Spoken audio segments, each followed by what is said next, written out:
So if anyone is interested in giving the live stream link to friends and family, go ahead and send it out. All right. Hello, everybody watching from YouTube's. Hi, my name is Dane Zagian, and I am the lead instructor for the Actualize Coding Bootcamp cohort of graduates that you are about to see their presentations right now. I'm the lead instructor for the online live portion of our bootcamp, which is basically a remote class where anyone from around the country can tune in and actually take the class from their own homes. We teach exactly the same curriculum as the in-person class, so it's pretty much exactly the same experience. One of the best things about my job is that I get to work with individuals who are really motivated and have taken a crazy plunge, crazy leap to try to actually transform their lives and transform their careers. I get students from all walks of life, all ages of life, all over the map. So I get a lot of different variety, and I'm very lucky to see all these people come through my life. These students have been working for the past 4 months with pre-work and 12 weeks of a live class to build projects from the ground up, full stack web applications. They have built the back ends, they have built the front ends, everything that you see from their projects, they've actually built completely on their own, full stack.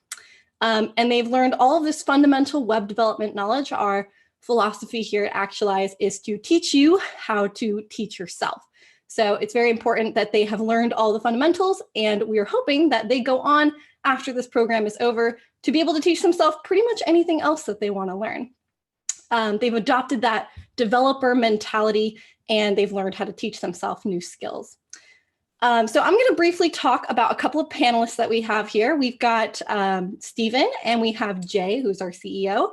I'm going to have them do just a quick, brief introduction of who they are, because they're going to be asking our grads a few questions about their projects. So I'll have Stephen go ahead and start. Just give us a little brief introduction of who you are, your background. I love to, Danny. Thank you.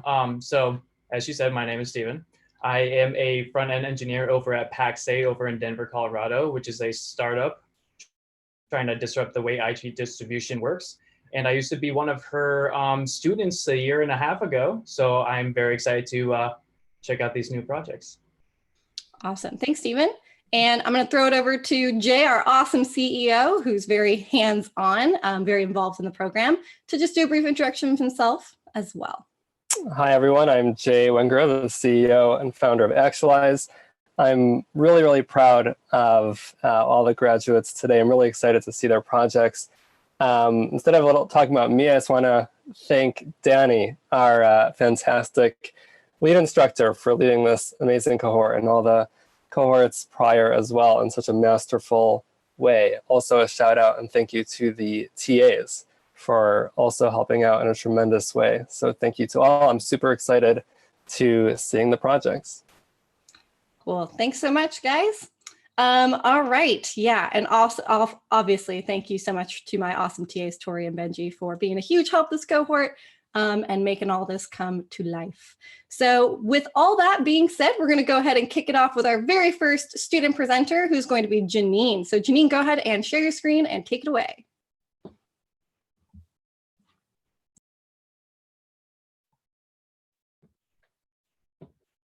Okay, I want to make sure you see the screen share. I got a no screen share warning.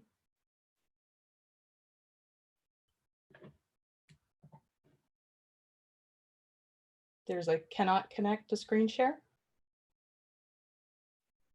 Let me see if I can work that out real quick. Let's go ahead and pause that screen share.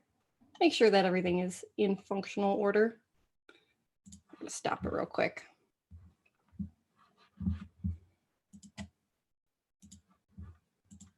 All right, go ahead and try it now. I think we should be able to get it going now. Okay, are you seeing my screen share now? Yeah, we got it. Okay. Hi, my name's Janine Lamar, and my capstone project is called Craft Connections. I made this project so people could find crafting parties to join or even host their own crafting party. Some of the main things used on the back end, I use Ruby and Rails. I have a PostgreSQL database. On the front end, I have Vue.js, HTML, and CSS. My inspiration for this, I had a couple family members who loved to host parties and loved to go to parties. So they were my inspiration for this project. I'm going to go ahead and log in as Wilma, who is an existing user.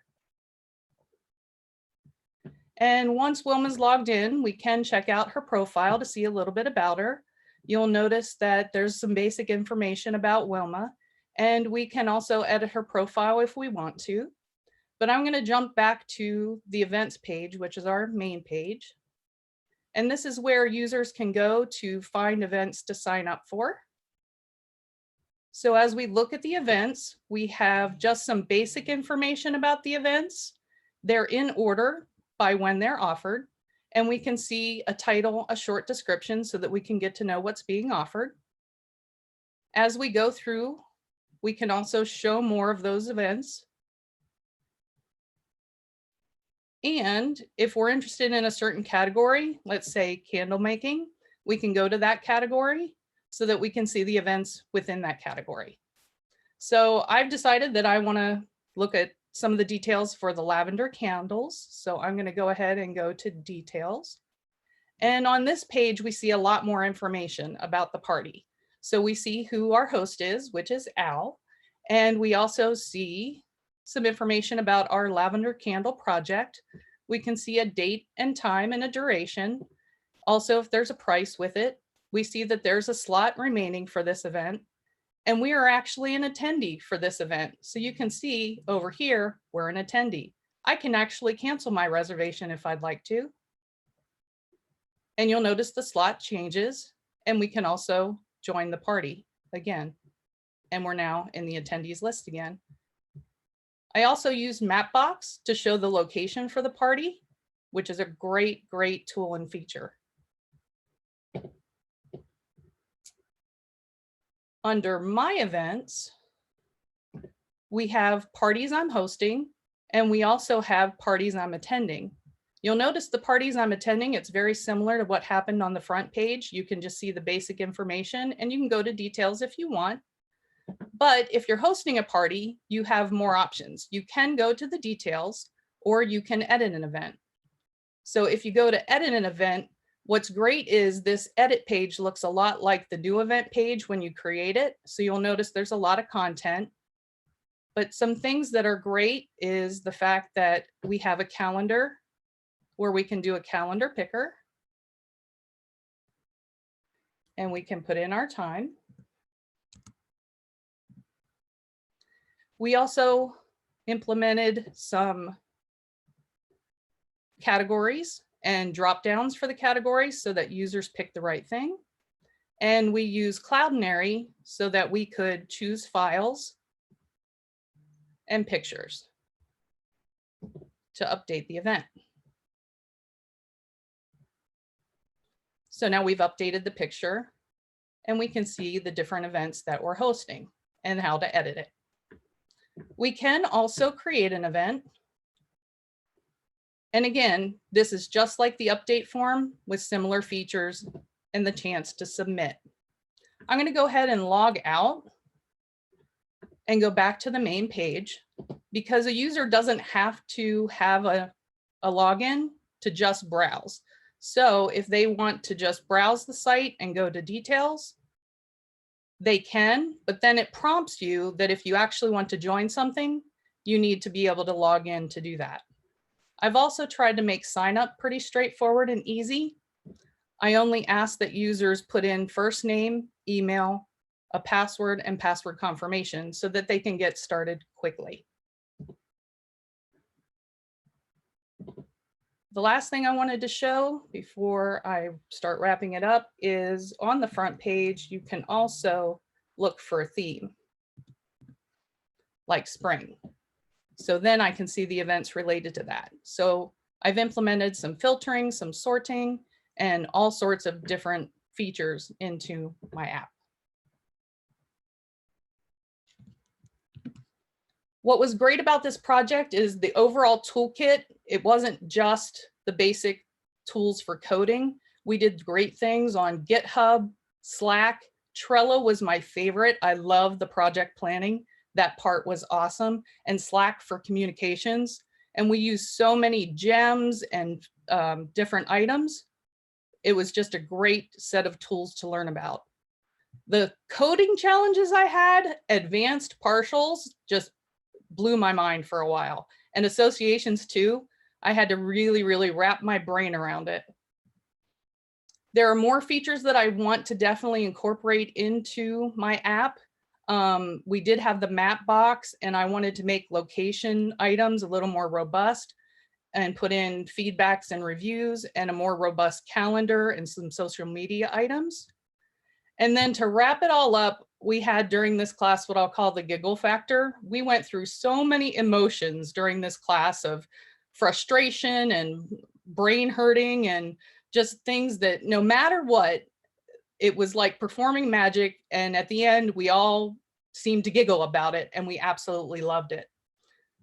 And I want to say thank you to everybody in the class. I had great instructors and TAs and great classmates to collaborate with, and it was one of the best experiences of my life. So thank you. Awesome. Thank you so much, Janine. I'm going to go ahead and open it up to our panel to ask some questions. We'll start with Stephen.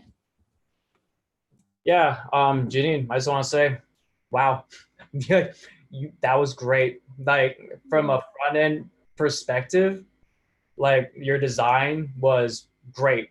Like, yeah, it shows to me that you really put a lot of time into this project, your presentation and everything. So to me, you already are sharing a lot of go-getterness, if that's a word. So yeah, that was really pleasant on the eyes. I liked how the biggest thing I really liked though was your end user mentality, where you're thinking from a user, like what if they're logged in, what if they're not logged in? How do I get them to create an account quickly, which has some business logic in there too as well. So to me, it showed that you really thought about everything, which is great, especially from a front end perspective. Talking about the front end a little bit more, like, again, I love your design. How did you work with the design aspect? Did you use a CSS library like Bootstrap, Bulma, or did you use a template? Maybe you use both. Walk me through your design thoughts and technologies. We used a design template. There were some hiccups with that, but not a lot. So there were some growing pains with using some of the pre-made templates and getting things to kind of appear or behave the way we wanted them to. All in all though, the being able to incorporate that theme, I really enjoyed the time-saving factor and the fact that it did kind of lay it out there for you. You just had to make sure that you implemented the right things in the right spots. And then you had to be creative in adapting what they gave you into what you really needed.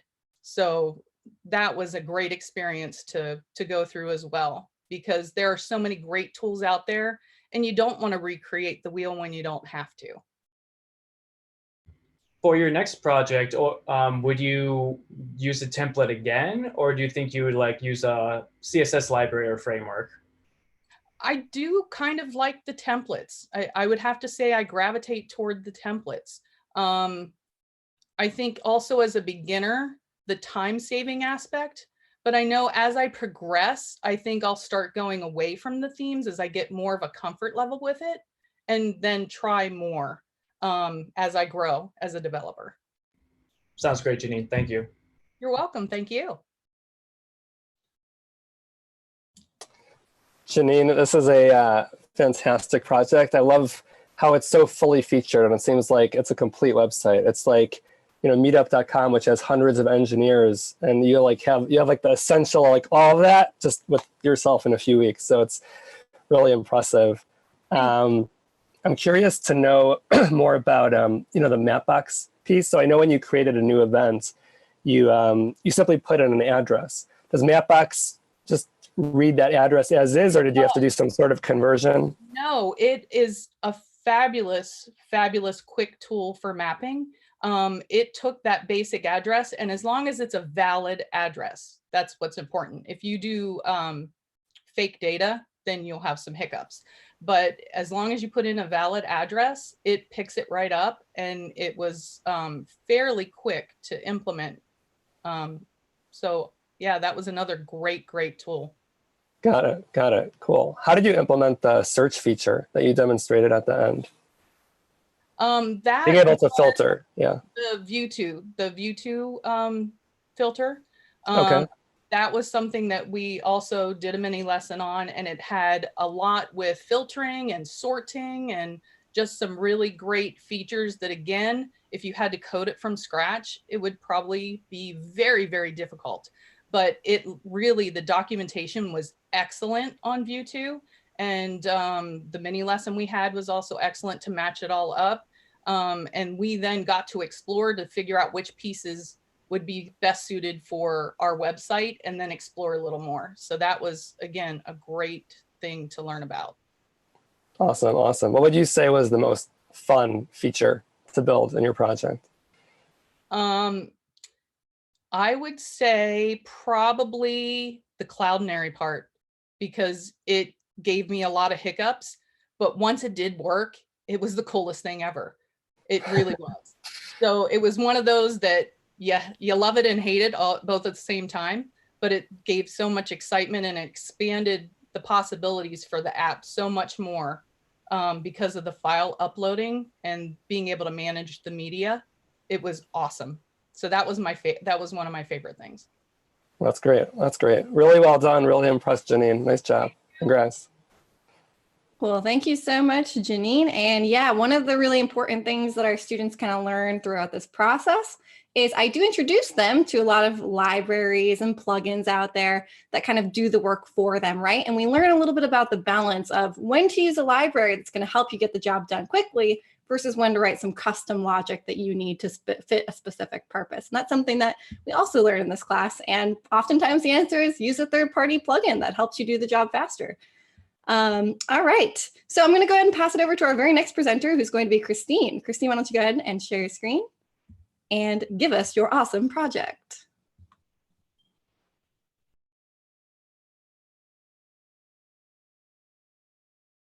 Okay, everyone. Hi, my name is Christine Redhead, and the name of my app is Actor Meetup. And the way that I came up with this idea is from my background. I am an actor. I do a lot of theater acting. And all right, well, we'll get started. So in this app, you don't actually need to, well, actually, let me take it back for a second. Actually, the problem that I need to fix through this app, yes, I didn't even explain that, is that as an actor, you usually, especially as a theater actor, you don't have a lot of time to run lines, or you just get the script and they're like, all right, come in the morning. And you don't have time to find somebody to run lines with you. And with this application, it allows you to find actors that are in your area, and you can set up a meeting with them and potentially meet up and run lines. So, all right, now we'll get started. So you do not need, so I already set up a user account. So you don't actually need to have a user account to see who's on the site. You could just go here and you can see the user index of all the people that are currently on this site. So now I'm gonna log in.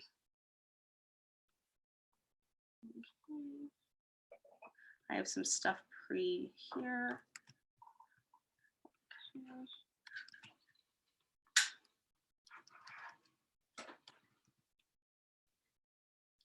All right, now I'm logged in. You can see some of the actors, like if you want to say, hey, I need somebody in New York that I need to work with, you could just type in the search function, New York. And these are the people that are currently located in New York right now, which is through their bio. So like this guy right here, he's saying that he is currently in New York, but he is on Broadway. So I think automatically, hey, he's super busy. So let me check out this guy.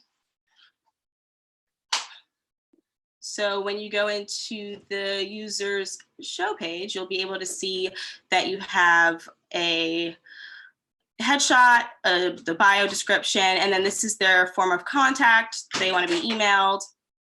It has reviews. I can make a review. I can also set up a meeting. So I'm going to do that. I like this guy. We've already communicated through email, and we're going to set up a meetup to run some lines. So I'm going to go right here. And we're going to do it for today. Start time. And then my end time. So I figure give myself about 2 hours to really get the work done. And then here we go, we're gonna schedule a meeting. So that takes me to all the meetings that I have set up. As you can see, it's right here with GobSam 13. I have my location. I have my time, start time, end time, who I'm going to be working with, and their contact information. Now you can see more details. And that will take you to, as soon as loading up, exactly where the location is, which is great because I'm like, all right, this person picked this location. I'm just gonna zoom in a little bit.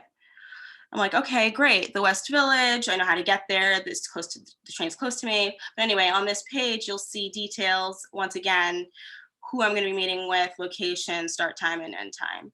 Now, if the person's like, hey, can we change the address a little closer to me? That is also a possibility to edit the form, which I'm going to do.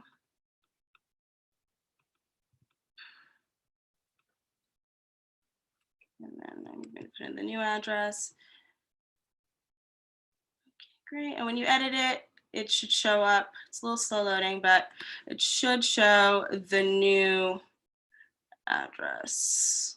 Yes, great, wonderful. So we have that.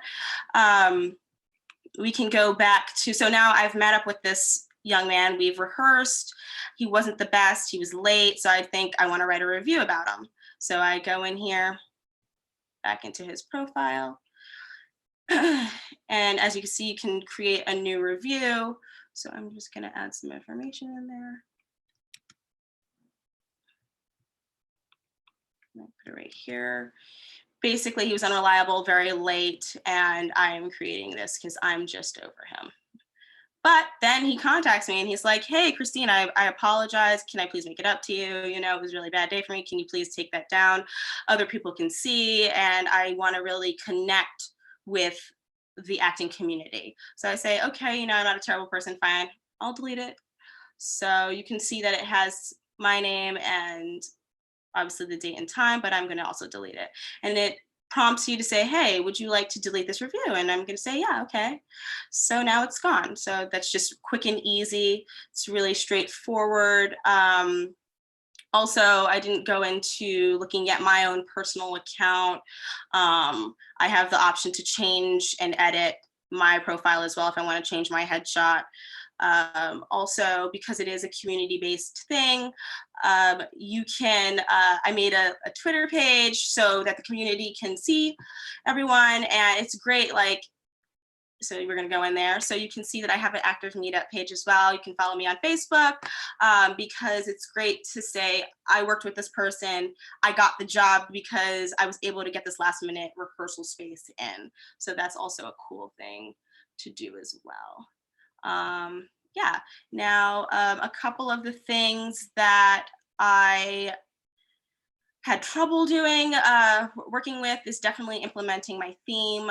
That was definitely time consuming, and I'm not the most detail-oriented person, and my instructor was very helpful, always pointing out things like, Christine, this is going against the convention, this is not capitalized, or whatever the case may be, and I thought that was definitely helpful.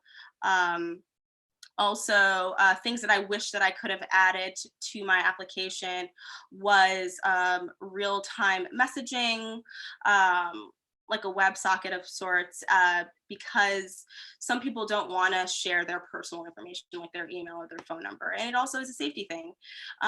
So that would have been nice to have, to just be like, all right, this is quick and easy, especially if you're going through email, you have to wait to see that, especially if it's a time crunch.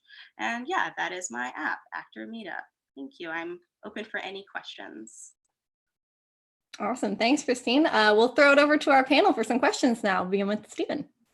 Yeah, let's do it. Well, Christine, great looking application. I really like how you were able to find a project that you yourself could be passionate about. You're an actor, so therefore this is a need that I have that I'd like to address, and let's go about resolving that business solution. So right on for that. Also, amazing headshot, by the way. I wish I had a headshot that good. Because I changed my LinkedIn profile picture right now. I got you. But anyway, yeah. So one thing you didn't get a chance to talk about more was the technology that you used to build the app. So do you mind going into further detail about what tech you used and also why? Of course. I used Ruby on Rails for my back end. I used Vue.js for my front end. I was only able to really do one feature, and that was the map box. And that was definitely helpful. I was able to find a third-party API that I really wanted to use for location. I just didn't have time to do that, to implement that. And that would have been able to allow users to see rehearsal spaces that are in their area.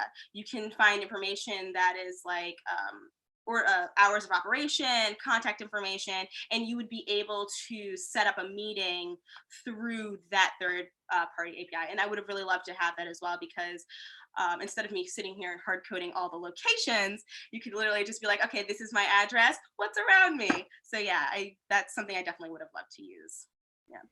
Yeah, that sounds like a great feature that for later. Yeah, for later, right? So like for the stuff that you have now, like in front of us, what was your the feature that you enjoyed building the most?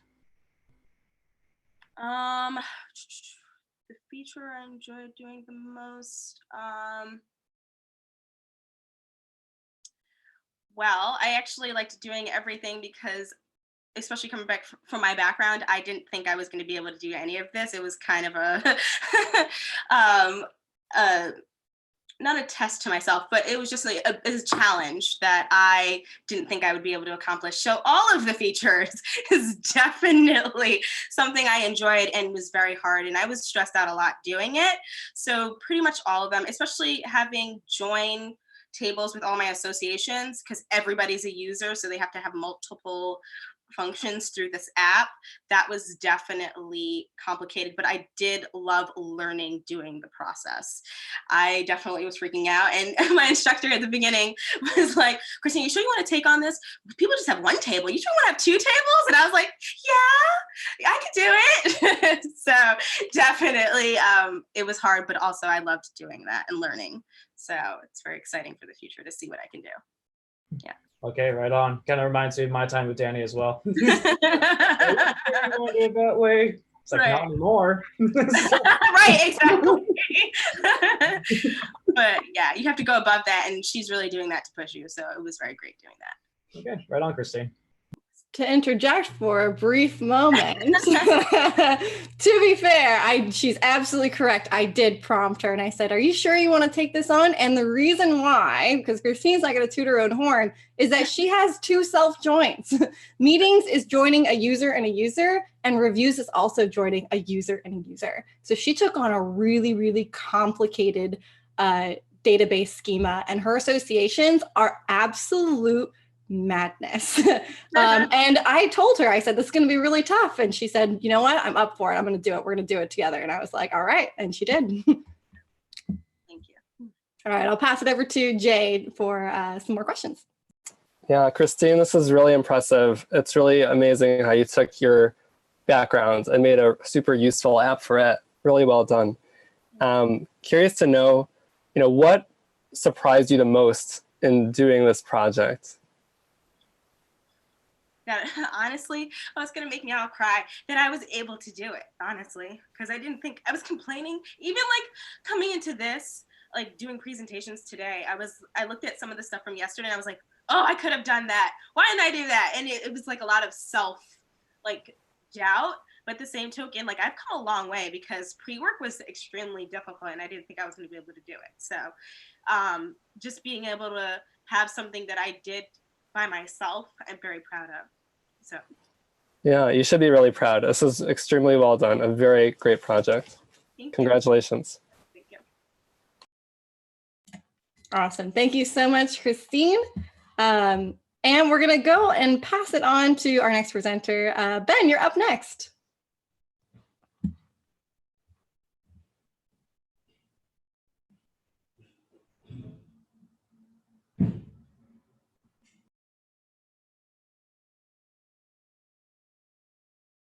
Hey everyone, I'm Ben, and great job, Janine and Christine. You guys killed it. So this is my app. It's called Waypoint, and it is a hiking app for users to create hikes and share them with other people and add landmarks to their hikes so that they can find them later on or share those landmarks with other people. So to get started, let's log in. I already have an account.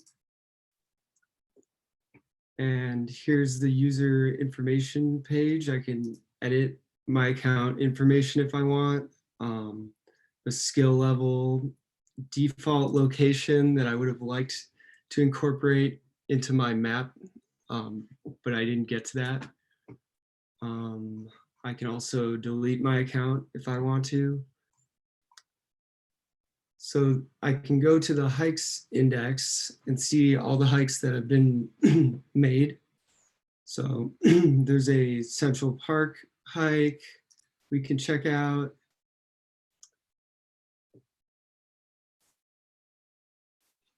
So the start of the hike is here. I can see the coordinates.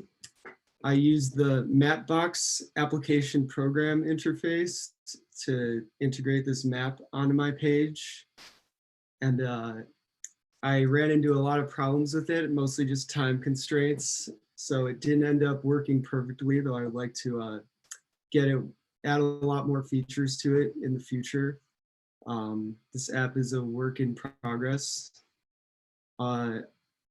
So a user can edit a hike if they want. I added a lot of modals to my pages and forms so they can change the difficulty level if they would like. I used the moment.js gem to format the created date and put in this nice pretty format on my page. If I scroll down, I can see the two waypoints have been made on this hike. They both have pictures. You can zoom in on in these modals. I can edit waypoints if I'd like to with the description. A feature I would like to add in the future is a image upload for users, because right now they can only find a URL to use on their waypoints. They can delete them if they want and get this little modal confirming. They can add a waypoint if they'd like to. And see some, on my hikes index, they can sort hikes by difficulty. And they can see the hikes that, a user can see the hikes that they made or see all the hikes. Okay, I guess that's not working right now. I picked my app because I wanted to challenge myself and dive into the deep end with something new that I had no knowledge about doing. And it was a lot of time and struggle, and I ultimately didn't get to incorporate a lot of the features I would have liked to, but I do plan on continuing working on this app and adding a lot of features such as a mobile version of it and a GPS capability and the ability to create a hike by just writing on the map to set start and end points. So in the creation of my app, I use Ruby on Rails to code the back end. And for the front end, I used Vue.js, which is a open source JavaScript framework. And I used a lot of HTML and CSS and as well as a theme that I edited a bunch to get it looking as nice as it is. Some of the concepts I used in my back end were associations. I made 3 models: the hike model, user model, and waypoint model, and then associated the models with association keys. I also used a lot of user authorization in my app so that you can't delete other people's hikes or waypoints that they've added. I designed this logo in Illustrator, which I'm proud of. And that's about it. I've always loved the outdoors, so I was really passionate about making my app because I love to hike. I thought it was a really neat idea to see come to life. And I can't wait to continue working on this and make it even better. Awesome. Thanks, Ben. It snaps. Also, Ben totally underplayed the map, which took a lot of work on his own and with me to get that cool map to render and all those waypoints dynamically to appear on that map and connect all of them with a line. So it was a lot of work and I think it's awesome. I'm going to go ahead and pass to our first panelist, which is Stephen. Yeah, I just want to say great work on this, Ben. I really like the use of the whites and the grays. It's like studies show like white keeps users engaged on the page and less like they stay on the page longer based on Facebook studies and so on and so forth, why it's all white and stuff. So I appreciate that. Maybe add a little bit more accent colors. Though is like the only thing I would suggest. But aside from that, I was actually going to ask about the maps, like the map box, because I saw everyone's using map box for some reason. So, and then Danny brought that up. So I just wanted to ask you about for what was your process in choosing map box versus Google Maps? And how did you go to implement that feature from beginning to what we see now at the end? It's a good question. And I actually should have got into that during my presentation. But pretty much I picked a map box just because it seemed a lot more straightforward to utilize. Google Maps is it goes deep. There's a lot you can do with it. And I could have spent a lot of time learning how to use that. And it also costs money as well. So what I would do is when someone creates a hike, they type in a start address and an end address. And I use the geocoder gem to convert that address into a set of coordinates. And then I put those coordinates into an array, which was then marked on the map, as well as the waypoints. When they create waypoints, the same thing happens with the address of the waypoints. And then that's shoveled into that same array to be mapped. And that's kind of where I ran into a few problems, just because they weren't added in a particular order. So if you look at my map, you can see it's kind of like all over the place. So I'd like to fix that in the future. Okay, right on. Yeah, good answer. Yeah, I'm just noticing that now. That's a complex solution to resolve where you create like the points so that they're linear, I guess in this case, where they're not all over the place, like connecting that's going to be a little challenging. So I'm excited to see how you address that solution. But yeah, I also had a feeling or a theory that Google started having people pay for their API usage. So I was like, that's probably why you guys are using Mapbox now. I just wanted to double check. But yeah, great application, great work. And yeah, good luck on solving that solution. That's going to be a toughie. Thank you very much. All right, we'll throw it over to Jay now.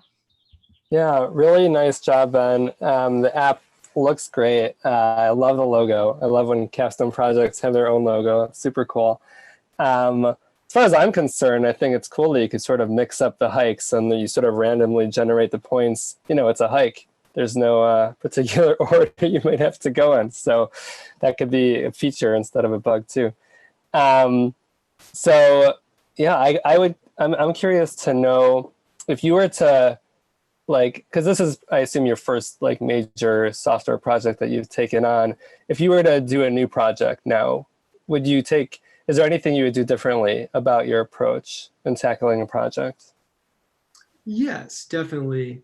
So I guess I learned a lot doing my projects just about like time constraints and how like you might think one feature is very straightforward and then spend a lot of time, like I spent a lot of time racking my head against the wall trying to get my coordinates to show up and things to look a certain way. So if I were to do it differently, I would be a lot more strategic. I would spend too much working on one thing. I would just kind of move on and try to keep it developing constantly. Also being on a deadline, I feel like I kind of bit off more than I could chew, tackling this ambitious idea I had, which is just kind of a personality trait I have. Besides that, I don't know. That's pretty much all I can think of. I really gave this my all. Yeah, no, I could tell, and that's a really insightful answer. And it's, this is your very first project, so I think the insights that you've gained from it was super helpful for all the future projects we'll be working on. But this is really well done. Love the features, love the concept, and congratulations. Really nice job. Thank you. Well, thanks, Ben. We'll go ahead and swing it on over to our next presenter, who is going to be Mike. So Mike, why don't you share your screen?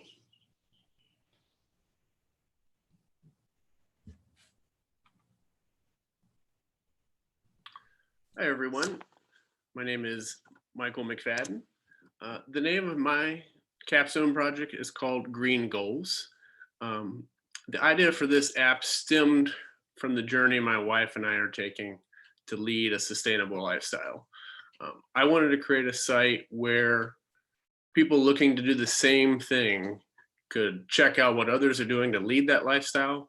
There's already a lot of blogs and discussion groups that kind of discuss this same thing, but I kind of want to make a hybrid of the two where people can just share the ways, tips, and tricks on their way to leading to green goals.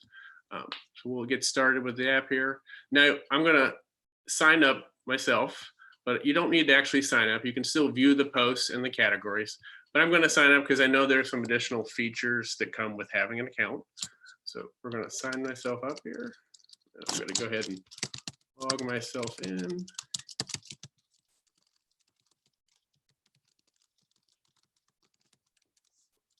That's good. I remember my password. So immediately when you log in, you're going to go to the categories page and see the 6 different categories I've chosen. Now, these are 6 categories I feel are necessary to kind of take on to lead a sustainable lifestyle. And you can easily choose one of the categories, see what kind of posts people are making in those categories. But let's check out some of the basics. So we'll go to our account page. Here we can see, the basics, what our account information is. And if we want to edit that, maybe change our username, password, update our password, do those kinds of things. And then one of the features you get with having an account with this is that you can favorite some of the posts. So right now you can see in our favorites, we don't have any. So let's go check out some of the posts that people have made and add some favorites. So as you can see, each post shows up. If there's an image, you can see that image, see some of the details. You can see the username of who created it, when they created it, and also what category it belongs to. So we'll look through some of these. This one looks kind of interesting. Fashion Revolution, might be interested in something like that. So it looks like someone's posted something about the organization Fashion Revolution, and they've got a cool infographic here about some statistics on fashion and waste. You know what? I'm going to favorite that. Maybe that's something I want to check out later and do more with that, maybe reach out to that organization. Also, when you go to look at the posts, you can actually search posts by title, And you can also arrange them from oldest to newest, depending on when they were posted. But I'd kind of like to look for something about composting. So right away, I get two articles. Looks like this one's about starting to compost. Let's check that out. Looks like it's by someone named John Stewart. And then very short little blurb about composting, but you know what? I'm gonna go ahead and add that to my favorites as well. Maybe that's something I wanna look into later if I don't have time right now. So we can go to our favorites and see that now we have indeed added these things to our favorites. And if we wanna unfavorite them, we can do that as well. Maybe we find a different post that is a little more in line with what we wanna do. But I think at this point, I'd like to create my own posts, which is something you can do when you have an account. So I have some information ready. I'm going to pick a category. So this is going to be under social. So this is going to be about Grow NYC, which is a great organization here in New York that provides farmers markets throughout the city. In fact, I go every weekend and purchase fresh vegetables. I've already got a little blurb here ready to go. So I don't have to type all that out. All right, I'm going to paste that in there. And then one of the other great things about this app is I can actually upload images. So this is using the Cloudinary service, which will upload an actual image file from my computer and turn it into a URL that my database can then query to get that image later. So it looks like I do have an image here. This is from the last weekend, one of the vendors and kind of the wares. So we're going to add that image. You're going to add up to 3. We're going to create that post. And as soon as we create it, it takes us right to it. We can check it out. Now, if we see that maybe we've made a mistake or want to change some things, we can also edit that post. So anyone who's created a post, they can edit their own post. So maybe we'll take a look at some of the features here. We can go in, maybe if we want to update the post or even delete it, maybe we decide it's not really necessary anymore. Maybe we get some other additional images, we can add those images, or we can remove the image that we currently have. But right now, I think this one looks good. I'd like to go ahead and just continue sharing it. We'll go back to all of the posts. Now, an additional feature, since diet is crucial to leading a sustainable lifestyle, I've decided to add the ability to search for vegan and vegetarian recipes through the Spoonacular API. And so I've made a link here. And what you can do is Spoonacular has a huge database of recipes that you can search in all different ways and query. And so what I have done, I've decided, you know, we want to pick, at least stay in the vegan or vegetarian realm. So anyone that comes on the app, they can come to this. Maybe they decide, all right, let's try something vegan. Let's see what we get. And then you can actually pick your meal type. So let's see, we'll start off with something fairly straightforward. Let's see what kind of vegan dinner we get. And we get a vegan taco bowl, cilantro, lime, cauliflower. That sounds delicious. That doesn't sound so bad. You know, it doesn't sound like a terrible vegan dish. So we get some great information. We're getting our prep time, how many servings, diets that this cover. You know, maybe if you have a specific diet that even, you know, isn't just vegan that you're looking for, but maybe is dairy-free, gluten-free. And you get everything you need to produce this dish and enjoy. But you know what? Dinner, that's not really, I mean, I love dinner, but let's see what kind of desserts we get, because that's the important one. That's the real reason I made this, was to get desserts. All right, brown sugar, brown sugar and spiced sugar cookie. That sounds good. I've had a lot of sugar cookies. Let's try, ooh, fresh apple cake. Now that's more like it. So, and that is my app. But some of the challenges I did face with this was associations, because I did decide to have a favorites, which requires a join table. That was definitely challenging, but loved working on that. The Spoonacular API was also definitely challenging to work with. There are so many parameters you can choose from. It's insane how far down you can narrow that search. And I just want to thank everybody, and thank Danny, and thank Actualize. Awesome. Thank you. And I'm hungry now. And we're going to pass it over to Stephen. Yeah, Mike, this is a great looking application. I just want to start off with that. So great work on this. I can definitely see you put a lot of time into it. I also really like how you use, like, the app is green goals. Love the logo, by the way. And you're keeping the primary color green consistent throughout the app. So that's a smart choice. And I do appreciate that thinking. Yeah. So I assume like most people, you have like a list of nice to haves. If you were to have that list, what's the number one feature that you would have liked to implement in this app? And then how would you go about implementing it? Yeah, definitely. I have a whole list of nice to haves. One of the biggest things I wanted to implement was finding an API that would provide statistics that I could really like reinforce the user, why you need to lead a sustainable and green lifestyle. I found a lot of websites that had just general data, lots of data.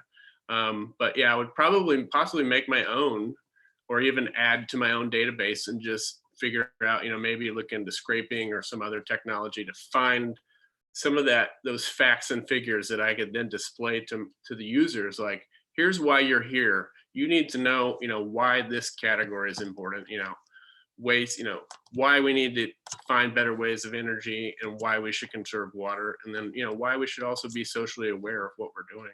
So that's probably my top, 20 things. Okay, great answer. Thanks again. All right, we'll send it on over to Jay. Yeah, really great app, Michael. It's really great to see an app for such a crucial cause. Also looks great, sweet logo. I'm curious to know about, what it was like working with this Vernacular API. So I guess first off, right now, are you getting like a random recipe for the parameters you provide? Is that how it's working? Yeah, what I'm doing is there are a lot of different ways you can search that API. So I chose the random, and then I'm basically sending the parameters, which is diet, which is one of the parameters it will accept, and so meal type. And so I'm basically in my front end taking that and sending it with the request to get a random recipe with the specific diet and a specific meal type. But Got yeah, it. so go ahead. Yeah, but you can do it by count. There's just so many. It's kind of mind blowing how that API and that database work. Yeah. So they let you choose, like there's an option to choose a random one, to get a random one. Yeah, and I chose that. It just gave me the reason I chose that one is it gave me the best result of, best hash and array of results that I could then in my views in the back end pick and choose what exactly, because not every recipe has an exact ingredient list or an exact instructions. So I felt doing that would give me the best outcome, because if we want to see a recipe, we want to see all the ingredients with the details, and we want to see all the instructions on how to make that recipe. Got it. When it gives you back a recipe, is it giving you just like all the text in one thing, or is it giving you back like, here's the ingredients, here's the instructions, and then you're parsing that and putting it on the page? Yeah, it's depending on how many I want to get back. It's giving me basically a hash of recipes, and inside that, the ingredients will have a hash of arrays, which basically, I have a basic ingredient list or an extensive. So in my case, I chose to go into that extensive array of ingredients and actually, list out each ingredient, and then the same for the instructions. So I had to write code to go through each of those arrays and take out what information I wanted, even the numbering of like, what number step is that.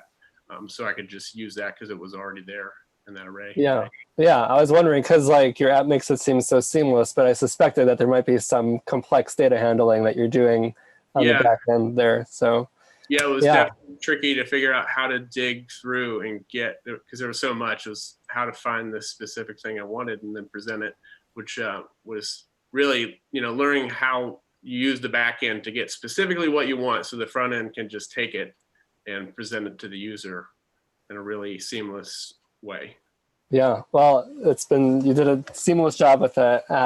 Really nice job, great app, really useful, important, and great looking as well. Nice job, Michael. Congrats. Thank you very much. Awesome, thank you. I want to thank all of my amazing presenters for their awesome work. Honestly, guys, I'm super proud of this cohort of students. They worked tirelessly So hard, of course, amongst the issues that we're facing right now with COVID-19. This was a really good way to keep our minds focused on something to do and keep ourselves inside and working on our projects. They had no excuse. They had to be working on their projects, which was great for me. But again, I want to congratulate everybody. I want to thank my panelists, Stephen and Jay. Thank you guys so much for coming in and for questioning these graduates for me. I also want to, again, thank my awesome TAs for making this cohort really great. To thank the rest of the Actualize staff, including Lisa, our secret superhero who helps our grads actually do the job hacking and get a job after this program and works with them all throughout. So thank you to her as well. And yeah, we're going to go ahead and wrap up with that today. Thanks everybody for tuning in either now or later, and have a wonderful rest of your day.